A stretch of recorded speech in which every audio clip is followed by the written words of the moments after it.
Okay, what we're after here, though, is the consistent use of the same key phrases.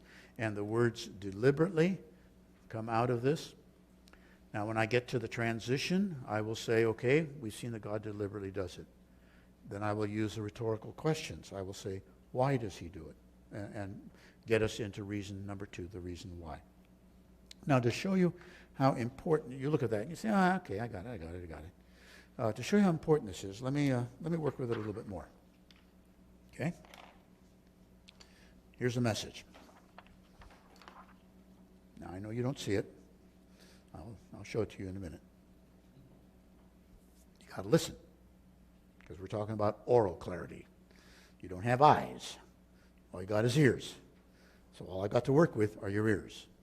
Okay, here it comes. In the comic strip Peanuts, there's a character who always has to have his security blanket. Who's that? Linus. Linus lives in an insecure world, and this blanket is his security. You and I, we live in an insecure world too. We want to have our security. As we look into the Old Testament and we read the Psalms, we also see that the psalmists, they also lived in an insecure world. They too desired to have security. And many of the psalmists would cry out in fear, and God would meet them. God would be there to answer them. Psalm 27, which we're going to look at today, is one of those psalms. It's written in one of those experiences. And as we examine Psalm 27, the first 3 verses, let's first see how the psalmist views God. And then let's see how his response is affected by his view.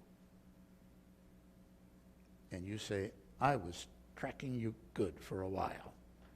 And at a certain point it went.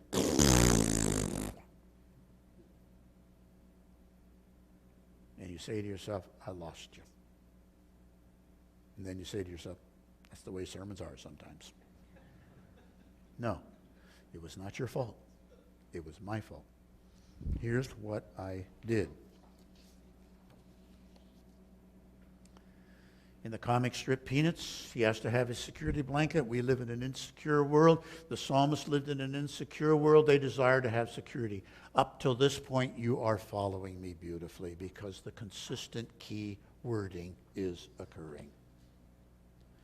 Then I said, in many of the Psalms, the psalmist would cry out in fear.